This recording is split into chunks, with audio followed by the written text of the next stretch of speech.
When a program shuts down, the story doesn't end there. For the athletes, the coaches, and the people who built their lives around it, that's when everything changes. This is when the Saints go marching out, a podcast about what happened after the final whistle. I'm Nathan, and in this series, we're telling the stories of the athletes and former faculty who had to start over after Limestone University shut its doors. Where did they go? What did they lose? And what did they find along the way? This is episode 1.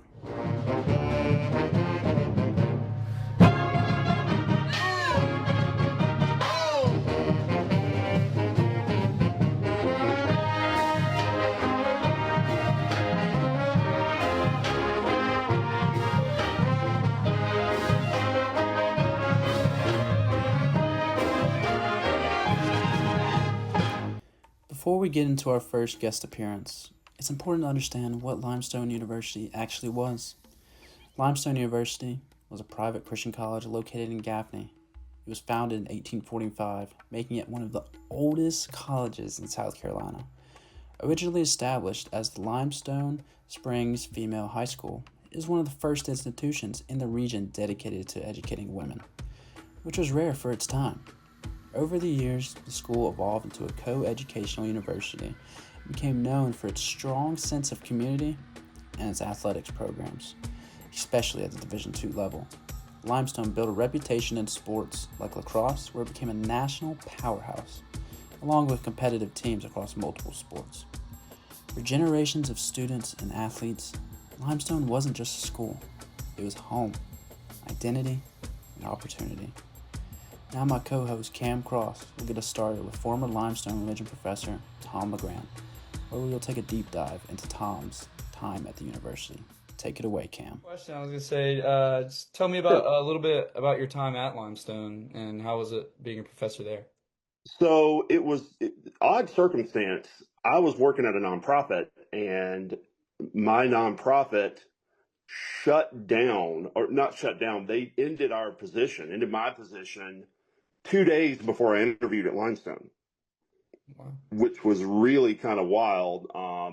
So when I went in, and I'm much better in person. We did the in-person interview. It was great. They offered me the job, and they said, "When can you start?" I'm like, "I can be there this afternoon." Um, so that was good. I went in as the chaplain for spiritual life and religion professor, and Limestone was a really good place for me to be. I had a really good boss, supervisor. I felt good about everything we were doing, and things seemed to be rolling along. My program was growing. I did the Christian Education and Leadership program at Limestone, and we went from 17 to 32 members and participants in that.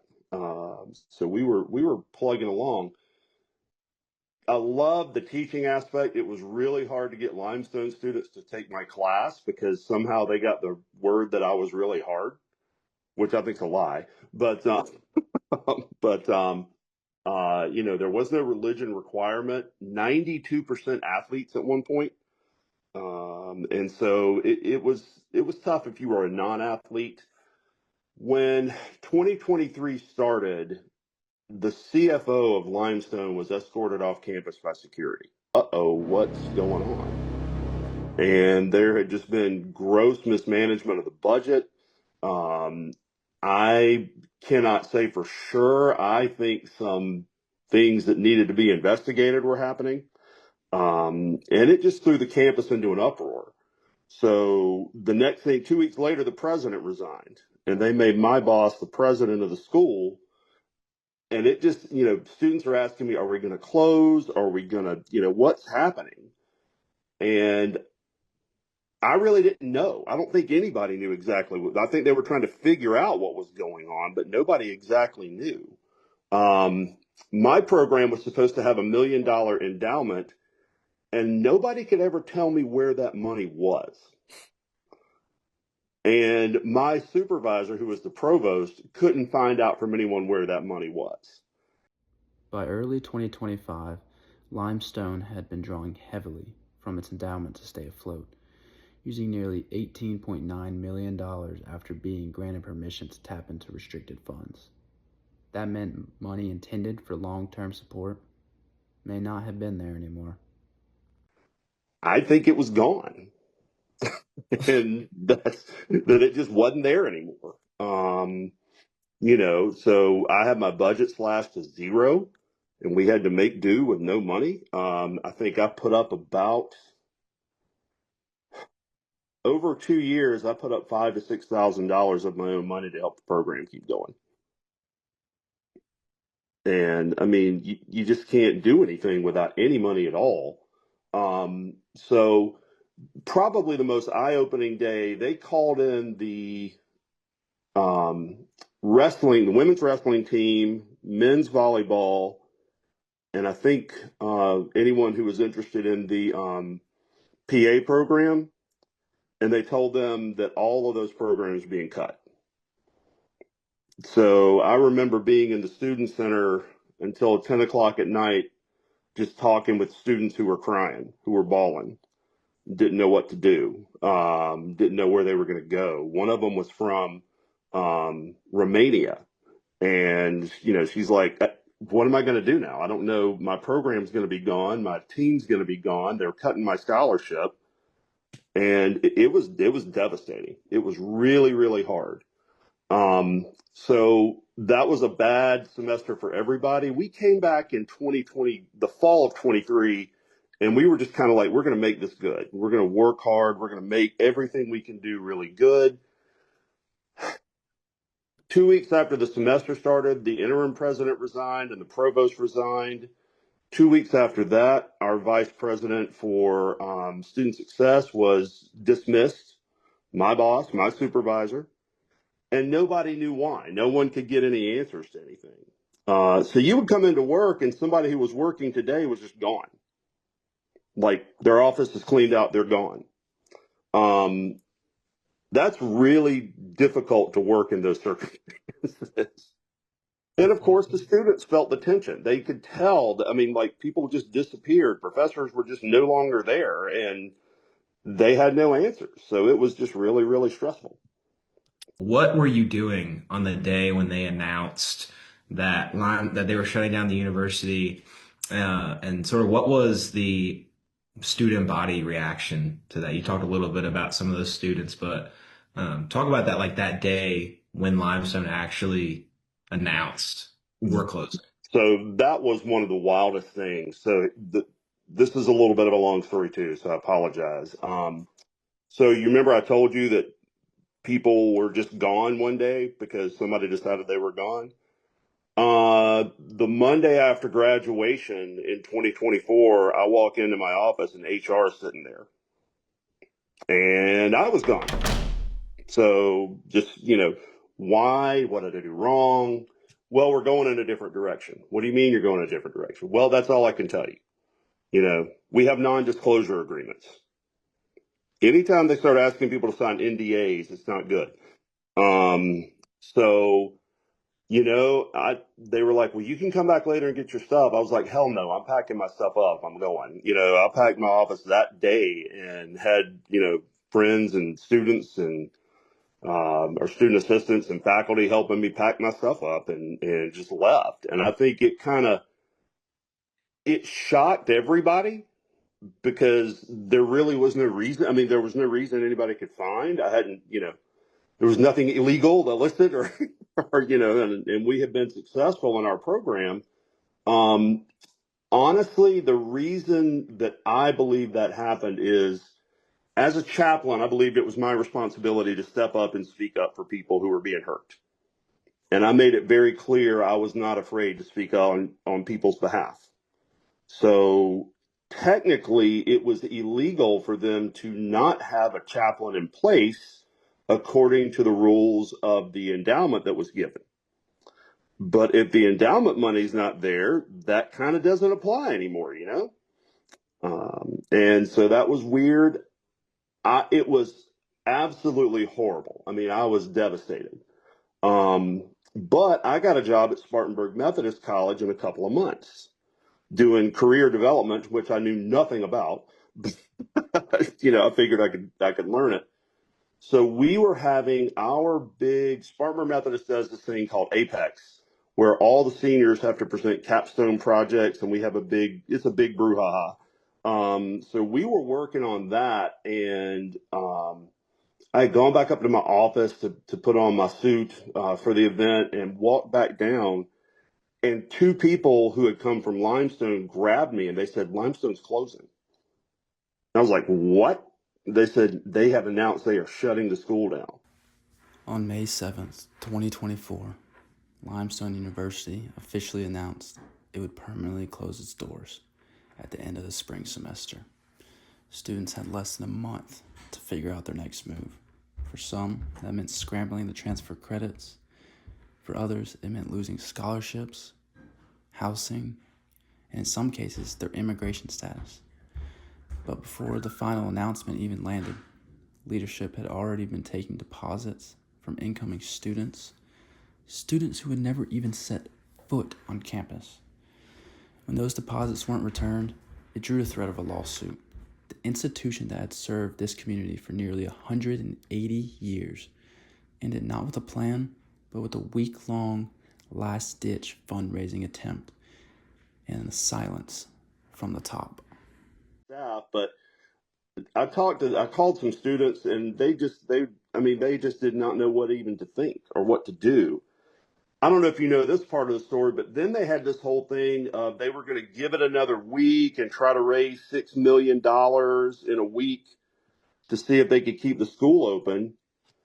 So rather than having an exit strategy, they kept students hanging on, wondering if things were going to be fixed for an additional week, which actually hurt students.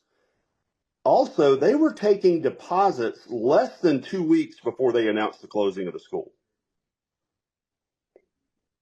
I mean, just the lack of ethics is maddening. And there has been a lawsuit or threat of a lawsuit because they have not returned those deposits. After Limestone's closing, it was reported that the university owed nearly $400,000 in tuition refunds to over 280 students that were expecting to come to the university the following fall. So that just kind of shows you the level of, I would call it corruption. At the very least, it's ineptitude by the leadership of the school. Could you talk a little bit more about maybe I'm sure you don't know everything, obviously, but maybe what are some things you suspect about, why this money was being handled really poorly? And you talked about some of the corruption or at least ineptitude, Yeah. certainly like mishandling funds, Yeah. I what was think going at the on? very least. Yeah.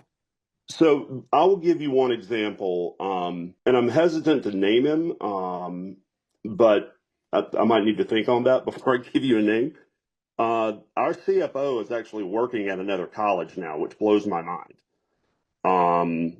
But he was in charge of we had an esports program, which I did not even know was a thing when I got to Limestone, but it is. So he was in charge of the esports program, and the budget for esports was like $7,000. When he left and somebody took that over, he had spent over $22,000. And the year was not up yet. The fiscal year was not over. And I got that from the person who took over that program. So whatever we were doing, we spent $500,000 on temporary football seating because we decided we wanted to have football on campus. We had been playing at Gaffney High School, which wasn't great, but it's probably nicer than most of the Division II stadiums that are out there. I don't know if you know anything about Gaffney, but they do take their football rather seriously for there. And he just decided we're going to do it on campus, and we're going to put up these temporary seats and have football on campus. And there was a lot of good to that. There were some good things. I mean, it was a good atmosphere, but we didn't have $500,000 to spend on that. Then the league made us, the South Atlantic Conference made us redo our field, which cost $1.5 million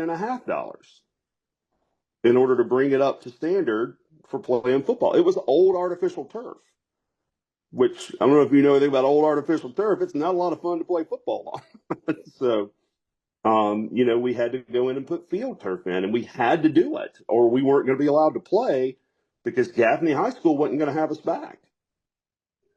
We were paying, I think, $60,000 a year to Gaffney to use their stadium. And rather than do that, we decided we're going to drop $2 million.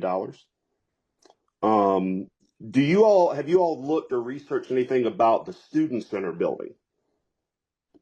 Not Yeah, Coach Rob was telling us a little bit about it, but we haven't really looked into it. So, if you look in the Chronicle of Higher Education, there was an article about schools that take out, and this is several years ago, so you'd have to go back probably 2024 to find it. Schools that take out USDA loans. You borrow from the USDA when you can't get a loan from anybody else. And we borrowed at least $38 million to build a new student center. And the number of schools that take out USDA loans and eventually close is pretty high. I know you may have heard of Alderson Broadus College. I think they did that. A couple of other small private schools are mentioned in that article. But, the idea was, I think if you build it, they will come. But that's not necessarily the case, Limestone's a small private school kind of in the middle of nowhere.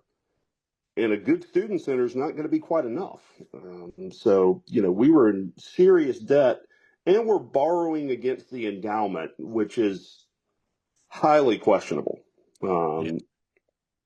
So all that was going on at one time. Had a beautiful student center, and it's sitting over there doing nothing now. So I actually had a question following that about the buildings just sitting there. Is it a ghost town? Like, do they use the buildings, or did they just abandoned? They have been abandoned. Somebody is shooting some type of a movie there. Wow. Right now. So, they've got free reign of the place for sure.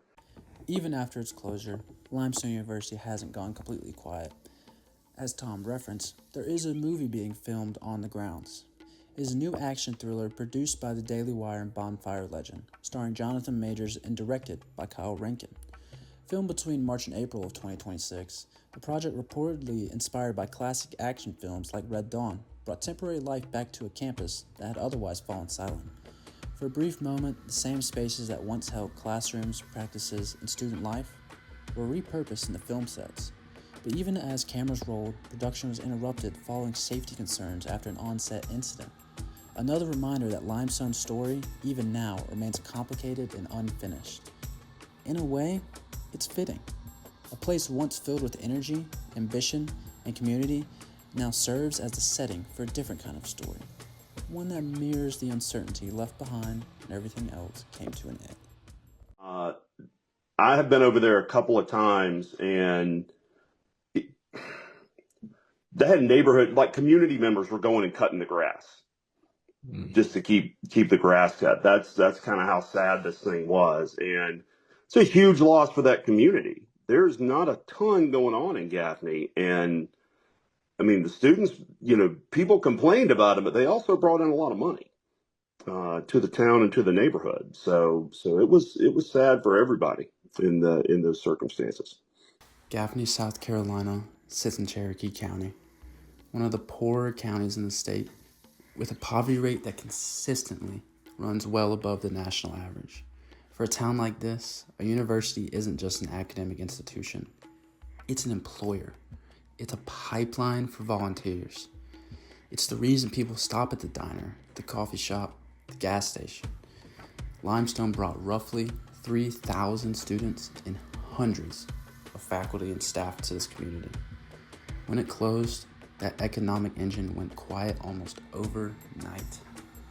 Local businesses that had built their schedules around the academic calendar had to recalibrate.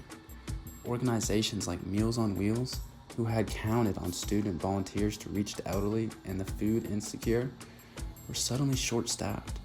the university was woven into the daily fabric of Gaffney in ways that are hard to see until they're gone. You talked a little bit about the community, but what kind of impact have you seen on Gaffney since Limestone has been closed? I went back one time after that happened, and I felt like, okay, I'm pretty settled. I know where I'm going to be. Things are good. Just to see my students and friends that I knew. And it was just a few weeks later that they shut the whole thing down. The one thing I can tell you is we used to work a lot with Meals on Wheels in Gaffney. And I had students doing that almost every day. From my group, athletes did it a lot. They have really struggled to find volunteers to do that. And Gaffney's not a well-to-do community as a whole, I would say. Cherokee County has a pretty high poverty rate. So there's a real need for that, but they have a hard time getting volunteers. Yeah. So those types of things. One of the coffee shops that was there, I know, had to move and thought about having to shut down and found a way to keep going. But a guy who's a Limestone graduate supported all the things we did with the students. It's been really, really tough on them. You spoke about talking to the student from Romania. Yeah. Were there any other conversations or moments that stuck with you with students or faculty in the when it was heading downhill? I became de facto faculty therapist. After it shut down. Just, I mean, people knew I had been a pastor and stuff. And so they would call and talk. And several of them, again, got interviews and got hired at SMC. But some of them had been there for 15, 20 years, some 30 years. And I think they just didn't know what to do. Like they had no idea what to do. And really couldn't believe it had come to this. So one of my good friends, Dr. Dale Guffey, she,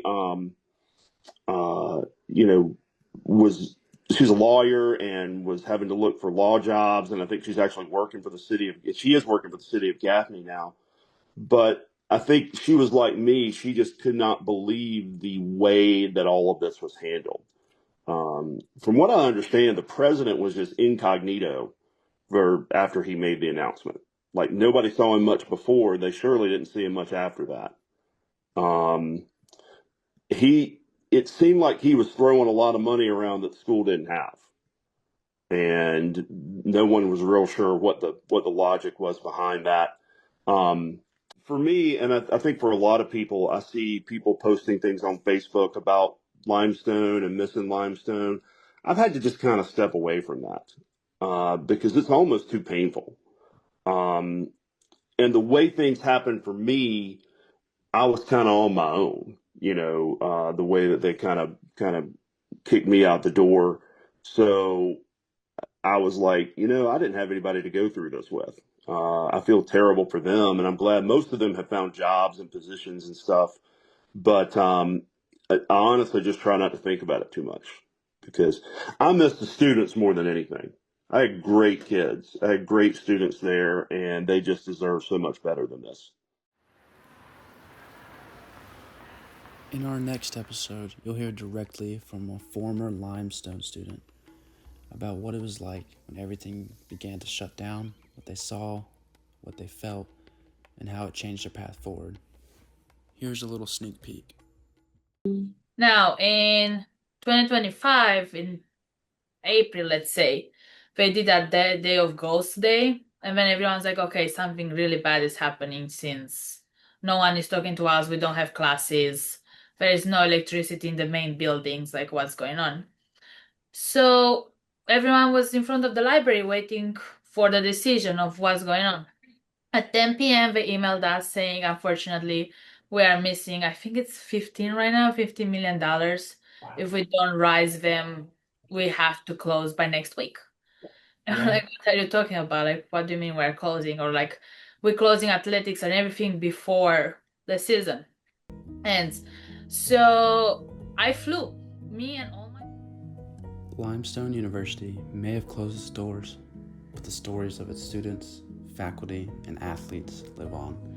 Their journeys remind us that even when institutions fail, the resilience of people endures. For some, it meant starting over. For others, it was a test of perseverance. And while the campus may be silent now, the impact of Limestone will never truly fade. This has been the first episode of When the Saints Go Marching Out. Join us next time as we dive deeper into the specific reasons on why did the university fall.